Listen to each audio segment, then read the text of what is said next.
Hi everyone, my name is Salvina Charlalio. I'm also known as Twitchy Fingers. I do a lot of loom knitting and I have a real passion for crochet. So here to demonstrate how to do a knit stitch on a round loom, also known as a circular loom. In my opinion, you don't need to buy a flat rake loom to do flat panels. A round loom is very convenient instrument to do a flat panel as well as a circular panel. So today I'm going to actually show you how to knit stitch and as well as cast on a round circular loom, and hopefully I can demonstrate here how to do a flat panel as well. So here we go. I'm going to actually do a slip knot. You can wrap your finger twice like so. And what I like to do is grab this loop here, pull it forward like that. And then again, grab the back loop, pull it forward. And we're going to do it one more time. And this time we're actually going to pull it and remove your finger at the same time. So that's the way I like to do my slip knots.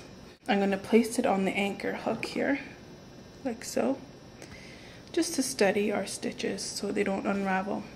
I like to actually cast on with an E-wrap, and I know most of you do, and I find it the easiest. So I'm gonna start wrapping my peg on, wrapping it from right to left. So this is what I mean by right to left, just wrapping it this way and keep going around and around. And I'm gonna wrap about, let's say 12 stitches, okay? That's 3, 11, and 12, okay? And what we're going to do now is we're going to go back the way that we came. Again, I'm going to wrap back. So again, I'm still going to wrap on the left hand side as I go back. Wrap, wrap, wrap, wrap, wrap, wrap. And right now for the demonstration, I'm only using one yarn. I like to use actually 2 yarns on a loom like this, since the pegs are wide in width. The reason why is because the knit will become tighter, close together, not as many holes or as loose as one of these would be. And I guess you'll see as I'm knitting how loose the stitch will be with one strand of yarn. I like to do chunky yarns, like a weight of 5, those thick and chunky yarns, or I'll use 2 acrylic yarns together to make it chunky. So here we go. I'm going to go under this loop, over this loop, pull it through, take your fingers, take it off the peg and place it back on, and gently pull your yarn. Next peg, same thing, under loop, over loop, pull it through, grab it with your fingers, take it off the peg, and place it back on. And go to the next one, same thing. Under, over. Did I grab it right? Under, over, pull. Grab it with your fingers, take it off, and we're going to place it back on the peg. Same thing, down the line, under, over. You're going to find the first row is a little bit tough to do in tightness, so as you go along and as you're working a project, it'll loosen up and it'll be much easier to take off the peg. So just be patient and keep at it.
And as I was saying before, with the last loop here, or last peg, sorry, we're going to do the same thing as the others, but we're not going to place it back on yet. We're going to actually take our working yarn that we have here, and to make the edges nice and flat with not much of a curl to it, we're not going to work this peg when we go back to the direction that we came from. So what I do is I take the yarn that's obviously when we're working is in the back of us, or in the inside of the circular loom. I'm going to take it to the front between the peg, the last peg, and the extra peg that's on its left. So I'm going to take it in between, take it to the front, and then I'm going to place my loop back on. Okay, and what we're going to do is I'm not going to work this last peg to do a flat panel. I'm going to skip it, and I'm going to go to the next peg over. So here it goes. As you can tell, I'm going to pull it a bit, and I'm going to go over, and I'm going to place it on the top of the peg that I'm working on. So under, over. So now your yarn is like in front of you. Right? I'm going to help it off the peg, and I'm going to place the new loop that we've done onto the peg. And I'm going to continue this down. Trying to get into a better position here, more comfortable, and then down. And that's how we do a flat panel as well. So I'm going to show you when I get to the end how it works to go back.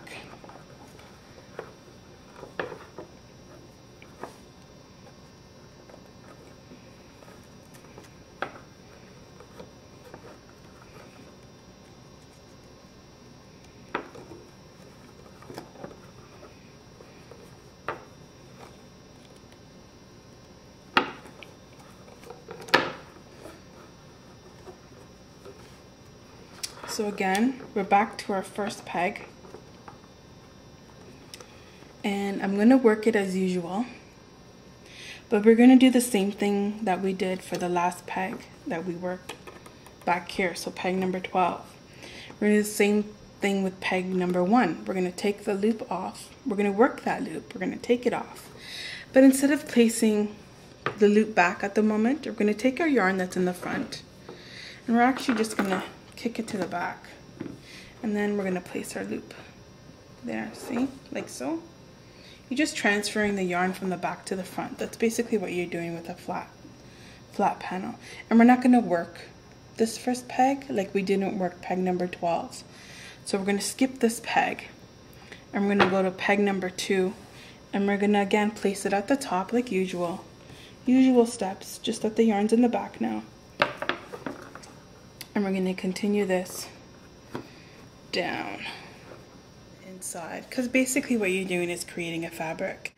When you are knitting on a circular loom, what happens is the back side is going to kind of look like a purl stitch on the back, which is kind of like a weave. It looks like you've woven the fabric, but once you actually flip your loom over, basically the right side of your fabric is going to be facing you while you're working. And what you do is, what I do is, to see a knit pattern, is I flip my loom over, and I just kind of like uncurl it here. And this is what a knit should look like, a knit stitch should look like on a loom. And as you can tell, it kind of expands when you're working on it, but when it starts to grow longer and longer, the knits will actually start touching each other like this. That's when you know that you've done a good job.